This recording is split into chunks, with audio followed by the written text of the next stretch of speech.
Ketua Mahkamah Agung MA, Profesor Sunarto, memberikan peringatan keras kepada seluruh hakim dan aparatur pengadilan agar tidak terlibat praktik korupsi. Ia menegaskan tidak ada lagi toleransi terhadap praktik judicial corruption. Peringatan tersebut disampaikan menyusul operasi tangkap tangan (OTT) terhadap pimpinan dan pegawai Pengadilan Negeri Depok yang diduga melakukan tindak pidana korupsi. Juru bicara Mahkamah Agung, Profesor Yanto, menyampaikan bahwa Ketua MA menekankan hanya ada dua pilihan bagi hakim yang masih melakukan praktik transaksional dalam pelayanan peradilan. Ketua Mahkamah Agung menekankan terhadap seluruh hakim dan aparatur pengadilan yang masih terlibat transaksional atas pelayanan pengadilan. Seberapapun itu nilainya, maka pilihannya hanya dua, yaitu berhenti atau dipenjarakan, kata Yanto di Media Center MA, Jakarta, Senin, 9 Februari 2026.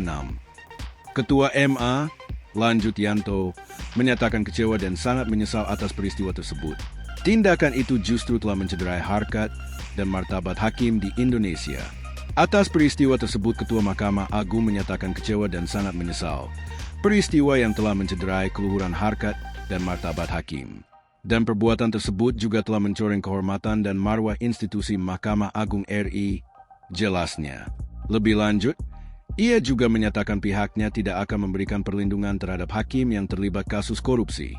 Sebagaimana komitmen menjaga kehormatan dan marwah Mahkamah Agung, maka Mahkamah Agung tidak akan memberikan bantuan kepada yang bersangkutan atau memberi advokasi kepada yang bersangkutan, jelasnya. Ketua MA, kata Yanto, menegaskan bahwa kesejahteraan hakim bukan lagi alasan untuk melakukan penyimpangan. Tidak ada lagi alasan bahwa hakim tidak sejahtera. Negara telah memperhatikan kesejahteraan hakim lebih dari cukup. Untuk itu integritas hakim akan selalu kita jaga dan akan selalu kita jaga, tandasnya. Hakim di Depok ditangkap. Diberitakan sebelumnya, Komisi Pemberantasan Korupsi, KPK, resmi menetapkan Ketua Pengadilan Negeri PN Depok Iwayan Eka Mariarta Eka sebagai tersangka dalam kasus dugaan tindak pidana korupsi berupa suap. Penetapan ini dilakukan menyusul operasi tangkap tangan OTT yang digelar tim penyidik KPK pada Kamis 5 Februari 2026. Selain Ketua PN, KPK juga menetapkan Wakil Ketua PN Depok Bambang Setiawan BBG serta 3 orang lainnya sebagai tersangka dalam perkara dugaan suap terkait pengurusan eksekusi sengketa lahan di wilayah Depok.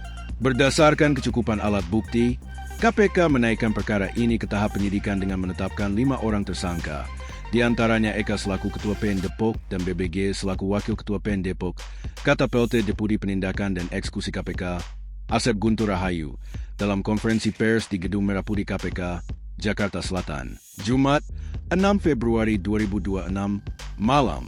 3 tersangka lainnya adalah Yohansyah Marwanaya, YOHA, selaku jurusita PN Depok sebagai perantara, serta 2 orang dari pihak pemberi suap yakni Trisnadi Yurisman Tri, selaku Direktur Utama PT Karaba Digdaya, KD, dan Berliana Trikusuma, Ber, selaku Head Corporate Legal PT KD. Asep menjelaskan kasus ini bermula dari permohonan eksekusi pengosongan lahan seluas 6.500 meter persegi di Kecamatan Tapos, Kota Depok, yang diajukan oleh PT KD, sebuah badan usaha di lingkungan Kementerian Keuangan, Kemenkeu, pada Januari 2025. Meski telah memenangkan gugatan perdata hingga tingkat kasasi, eksekusi lahan tersebut tak kunjung terlaksana hingga Februari 2025. KPK mengungkap bahwa Iwayan Eka Mariarta dan Bambang Setiawan diduga meminta Yohansyah Marwanaya untuk menjadi satu pintu yang menjembatani kebutuhan PT Karaba Digdaya. YOHA diminta melakukan kesepakatan diam-diam terkait permintaan fee sebesar 1 miliar rupiah dari Eka dan BBG kepada pihak PT KD untuk percepatan penanganan eksekusi tersebut, jelas Asep. Setelah negosiasi antara Yohansyah dan pihak PT Karaba Digdaya, disepakati angka suap turun menjadi 850 juta rupiah. Uang tersebut diduga bersumber dari pencairan cek dengan modus pembayaran info fiktif kepada konsultan PT Karaba Digdaya. Operasi senyap KPK dilakukan saat terjadi penyerahan uang pada Februari 2026. Tersangka Berliana Trikusuma menemui Yohansyah di sebuah arena golf untuk menyerahkan uang senilai 850 juta rupiah. Tim KPK kemudian mengamankan para pihak dan barang bukti berupa uang tunai dalam tas ransel hitam. Selain kasus suap eksekusi lahan, KPK juga menemukan dugaan gratifikasi lain yang melibatkan Wakil Ketua PN Depok, Bambang Setiawan. Berdasarkan data PPATK, Bambang diduga menerima setoran penukaran falas senilai 2,5 miliar rupiah dari pihak swasta selama periode 2025-2026. KPK langsung melakukan penahanan terhadap kelima tersangka selama 20 hari pertama, terhitung mulai 6 Februari hingga 25 Februari 2026 di Rutan Cabang Gedung Merah Putih KPK. Atas perbuatannya, Ketua dan Wakil Ketua PN Depok disangkakan melanggar pasal 605 huruf A dan atau pasal 606 angka 1 U nomor 1 tahun 2023 tentang KUHP Yungto U Tipikor.